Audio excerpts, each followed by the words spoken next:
दोस्तों, कामयाबी, खुशी, अच्छे घर, अच्छी जॉब, सुकून और मोहब्बत का ख्वाब कौन नहीं सजाता। दुनिया में तकरीबन हर फर्द कामयाबी की ख्वाहिश रखता है। दुनिया में तकरीबन हर फर्द कामयाब होना चाहता है। सवाल पैदा होता है, आखिर कामयाबी कैसे हासिल हो।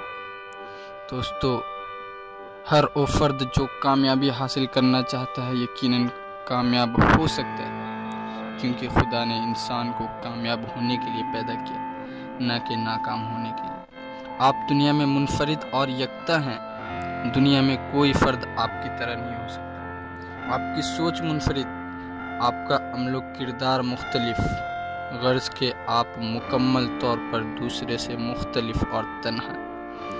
अहम तरीन बात यह है कि आपका इस दुनिया में आना बजाते खुद कामयाब होने का सबसे बड़ा सबूत है। तहकीकात बताती है कि आपके वालिदैन के बाहमी मिलाप के नतीजे में तकरीबन 60,000 बच्चों की तख्लीक मुमकिन थी। ये तमाम बच्चे दुनिया में आने के लिए बहुत पुरजोश थे। फिर क्या हुआ, इन सब से आपका सख्त किस्म का मुकाबला हुआ। सीट एक थी, उम्मीदवार 60,000। बिल आखिर आप फतहयाब हुए। क्यों? वजह क्या है?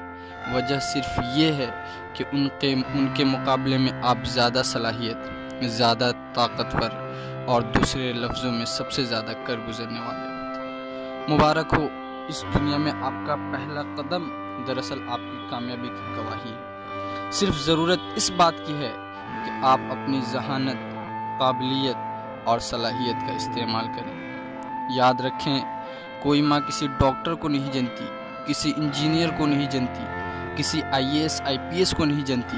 अगर जानती है तो बच्चे को जानती है या बच्चा को जानती है। फिर वो बच्चे और बच्चियां जब अपने अंदर छुपी सलाहियत का भरपूर इस्तेमाल करते हैं, तब जाकर कहीं डॉक्टर, तब जाकर कहीं इंजीनियर, तब जाकर कहीं IAS, तब जाकर कहीं IPS बनते हैं, तब जाकर कहीं कामयाबी हासिल करते हैं और सुकून की ज़िंदगी गुजारते हैं। कामयाबी का मंबा हमारे अंदर भी मौजूद है। हमारे पास भी बेपाया सलाहियत और खुसूसियात हैं, लेकिन इनका हमें इदराक नहीं। एक रिसर्च के मुताबिक हम अपनी सलाहियतों का बमुश्किल 2 से 3% इस्तेमाल करते हैं। सिर्फ 2 से 3%। दोस्तों, कामयाब लोग फोकल बशर नहीं होते और न ही आम लोगों से 10 गुना ज़हीन और बासलाहियत होते हैं, बल्कि ये तो मेरी और आपकी तरह आम लोग होते हैं जो औसत दर्जे के जहानत के मालिक होते हैं, मगर उनके अंदर कामयाबी की शदीद ख्वाहिश होती है। उनके अंदर कुछ कर गुजरने का शदीद जज्बा होता है, जिसकी वजह से वो कामयाब रहते हैं और हमेशा सुकून की ज़िंदगी गुजारते हैं। नफ्सियात मतलब साइकोलॉजी का एक उसूल है, अगर दूसरे लोग कोई काम कर सकते हैं तो आप भी कर सकते हैं। अगर दूसरे लोग कामयाबी और खुशी हासिल कर सकते हैं तो आप भी ऐसा कर सकते हैं। अगर दूसरे लोग सुकून की ज़िंदगी गुजार सकते हैं तो आप भी सुकून की ज़िंदगी गुजार सकते हैं। आइए, आप अपने आप को फजूल और बेकार न समझें। आप खुदा की मखलूक और शानदार तख्लीक हैं। उसने कोई चीज़ फजूल पैदा नहीं की। ज़रूरत सिर्फ इस बात की है, आप अपनी सलाहियतों की पहचान करें और उसका इस्तेमाल समझें। आइए मैं आपको मिसाल से समझाता हूँ।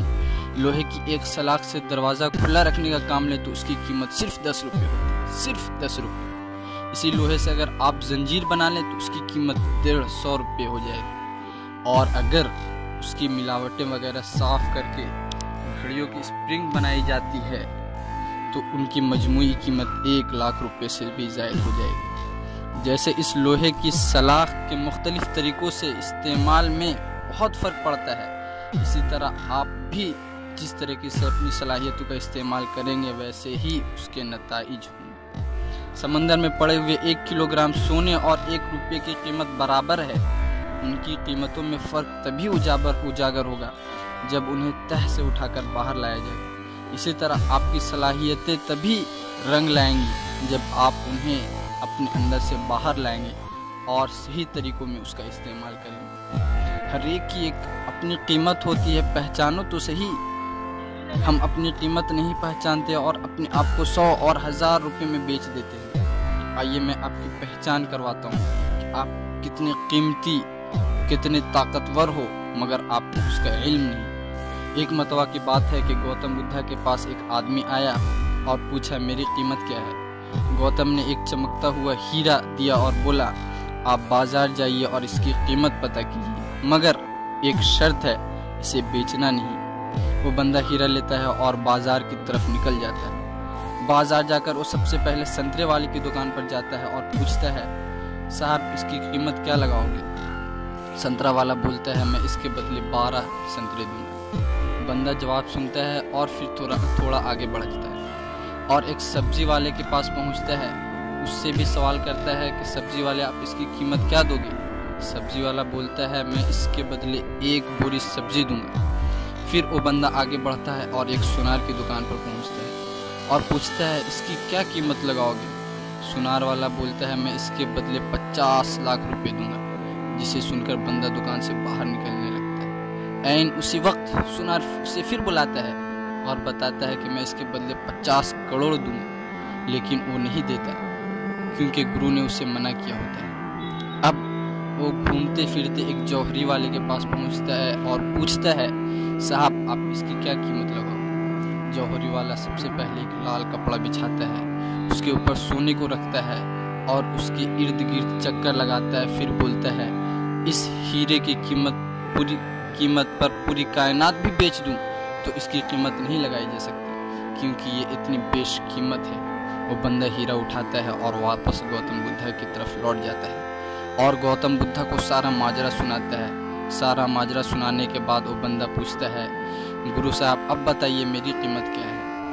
उस वक्त गौतम बुद्धा बताता है, आज भी तेरी कीमत उस हीरे की तरह पेश है, मगर हर इंसान अपनी समझ से लगाता है। कोई अपनी कीमत 1 बोरे सब्जी से लगाता है, कोई अपनी कीमत 10,000 रुपये पर लगाता है और कोई अपनी कीमत 50,000 रुपये से लगाता है। हम कभी भी अपनी कीमत नहीं समझ पाते, इसीलिए कभी संतरे की दुकान में खुद को बेच आते हैं, कभी 1 बोरी आलू के बदले में बेच आते हैं, कभी 10,000 रुपये माहाना तनख्वाह के बदले बेच आते हैं। जब आप आगे बढ़ोगे, सेल्फ रियलाइज करोगे, तब पता चलेगा, यार मैं तो बेशकीमती था, मगर जिंदगी ख़त्म हो गई खुद की कीमत लगाते लगाते। दोस्तों, खुद को कीमती बनाइए। याद रखिए, ये दुनिया उन लोगों को भुला देती है जो इस दुनिया के लिए अहम नहीं होते। जिस तरह कुछ लोग तिजोरियों में खजाना छुपाते हैं, इसी तरह बेशुमार अजीम हस्तियां की यादें और मोहब्बत दिल में छुपाए पड़ते हैं। याद रखें, इस दुनिया में सिर्फ एक बंदा है जो आपके हालात को बदल सकता है, और वो बंदा अगर चाहे तो आपको तारीकी से रोशनी, पस्ती से बुलंदी, मायूसी से खुशहाली और नाउम्मीदी से कामयाबी तक पहुंचा सकता है। और वो कोई और नहीं बल्कि वो खुद आप हैं। जिंदगी के सबसे बड़े तजुर्बात वो हैं जब हम किसी को कहते सुनते हैं, काश मैं उसकी तरह कामयाब हो सकता, काश मैं उसकी तरह सुकून की ज़िंदगी गुजार सकता, काश मैं उसकी तरह एक बड़ा इंसान बन सकता।